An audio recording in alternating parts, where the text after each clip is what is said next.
Hi, my name is John, and this is Business Update. In this year's episode, we'll be talking about Netflix strategy in trying to recapture its glory days in the sense of being they're still technically king of streaming services, but Disney is not far behind and other streaming services as well. Now, in today's focus, I will be discussing how Netflix may be focusing on a different type of genre that make capture the audience attention. In this case, focusing on horror genre, which is kind of different to what they're offering nowadays. So let's take a closer look here. So according to CNBC.com, while creating a horror movie haven on Netflix may be a smart move for the streaming giant. Now, if you think about it, the offering horror films may be a better way, and in terms of value, may be more cost effective, and obviously doesn't take much to create a horror film in terms of budget compared to sci-fi and even superhero films. And there's a if it tends to succeed, that can generate you know 10 even 100 folds of your return compared to your investments here. And looking at the key points here, Netflix has spent big, yes, thinking that it would, you know, spending big in terms of your production budget doesn't necessarily equate to big box office receipt, whether it be films or in this case in Netflix streaming service. In the case of The Gray Man with Ryan Gosling, even he may is not a guaranteed success with the recent debacle or flop of the Blade Runner sequel 2049, I think, didn't do so well. And then you have just because you have an all-star cast, in this case the Red Notice, with The Rock, Ryan Reynolds, and even Gal Gadot, spending in upwards of north 200 million doesn't necessarily guarantee success here. And even in other genres, I think, what was the other film? Forgot, a comedy by Melissa McCarthy that did poorly as well. And maybe investing on a more inexpensive genre, in this case horror, may be the better way. And obviously, if you look at past history from from the original Nights of the Living Dead, you didn't need to spend a lot in terms of budget. The latest iteration of slew of horrors, from Saw, uh, Friday the 13th, what else? You also have The Conjuring is another that's a very successful series now compared to others, and even Scream, for its comedy slash horror genre. And I think at the end of the day, budget wise, it's a nice shift, but offering tremendous content, I think, is still the king or the key to Netflix success in terms of holding on to the number one spot, as well as gaining more traction in terms of audience retention here. Now, it mentions here the scrutiny on Netflix content spend stems from the lack of clear metrics around the financial performance of streaming first shows and movies, and obviously not showcasing the data in terms of compared to movie box office in theaters.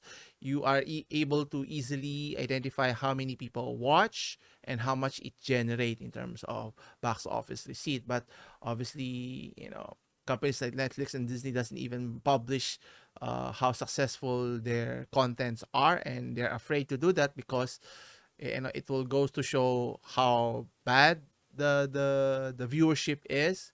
And obviously for TV networks, it's easier to evaluate with the Nielsen ratings here. Anyway, obviously the question here, there's a big money question hunting Netflix. Obviously, spending a lot of money doesn't necessarily, as mentioned, equate to box office receipt or viewership in the streaming services here. And I think I stand on the concept of, if the content is not king, regardless of whoever is in front of the camera, whether it's a popular actor or an unknown character.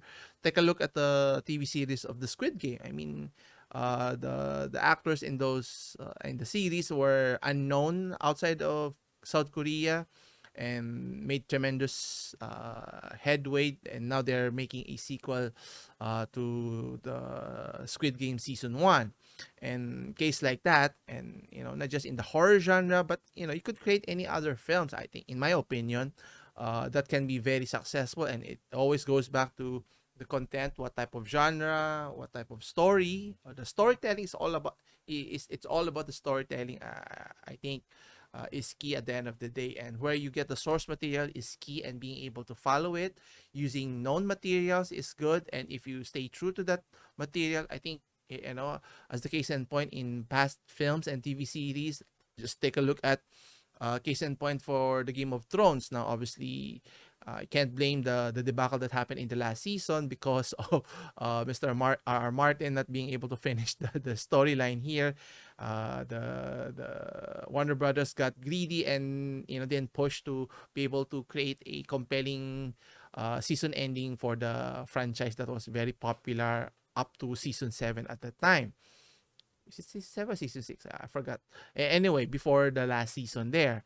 And, banking on, big stars is cool and all, but you have to spend a lot, and you expect a lot, and not many actors, even in the case of The Rock, Dwayne Johnson, necessitates a big blockbuster success. And you've seen him in many films, from the, as mentioned here, you have the Red Notice, and then you have the Jumanji franchise, and then later this year, he's going to be featured in the Black Adam superhero anti-hero, the EC universe, and so forth.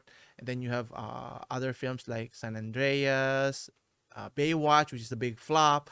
So it's not a guarantee. Even if you're one of the big A-listers like Tom Cruise, he has to be selective in terms of the films that he produces, because not all of his films are big hitters. I think the Tomb Raider, the Mummy reboot was a big flop as well. So again, as you see in past data, in historical data, companies or studios, or in this case, streaming services, if they're not careful, they're going to waste a lot of their resources, money, in terms of producing very unprofitable, successful films, if they keep on using the same doing the same things, expecting different results. That will not be always the case to their benefit. And obviously, to improve the bottom line, which is the key to any business, and even more so for Netflix here. Now they have smash hits like Stranger. Interestingly enough, I haven't even started watching Stranger Things. I'm waiting for the series to finish before I start binge watching it for its entirety here.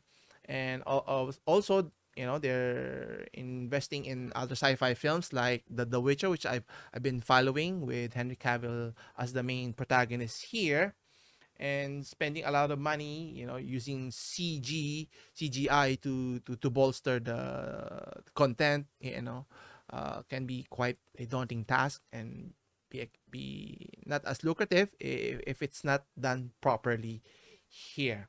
And obviously, having hits, not just a few hits, but continuous hits, one after the other, then that would be a compelling case for many of the viewers to stay tuned in your platform, and even entice new viewers to subscribe to your platform. And if they can't understand that concept, then they're setting up themselves to fail, and letting Disney company, Disney Plus, to catch up in terms of viewership. And then even other companies can step in if they're not able to fulfill their requirements, and which is kind of concerning, since now Netflix is considering offering ads, a lower tier subscription, but with full of ads, so that they can maximize it. Then if they're doing that, then they're not any different to TV networks, which offers no, the show that they're watching is not commercial free. And why would we even bother? That's why we're paying a fee, so that we can watch the content throughout, without any delay, so we can skip, we can pause, or rewind the contents that we want. to watch here.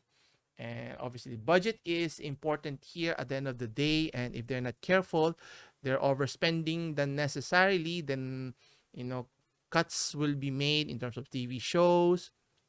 Even the workforce would be reduced significantly, which is not a good sign for a company if you're doing this in a short term, uh, forgetting what's the long term objective of the company here. But I think the horror genre, I think it is a key genre that they can take advantage. But the question is, what type of horror films that they would make, similar to what The Conjuring did, that particular franchise, or maybe create a new version of, let's say, the Blair Witch Project, something like that, or even the Ring series, or even the Grudge that was made popular in Japan as well.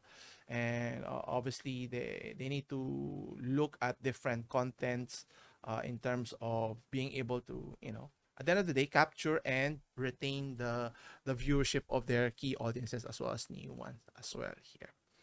Anyway, we'll see how this pans out and what are their other strategies. I think this strategy is, I think it's reasonable enough, but obviously spending too much on very I would say unsavory, but not necessarily a grand slam hit, is always a waste of time and resources for any company at that here. Anyway, we'll see what happens here. I'll keep you updated with the goings on with Netflix here moving forward here. As always, I'll see you in the next one.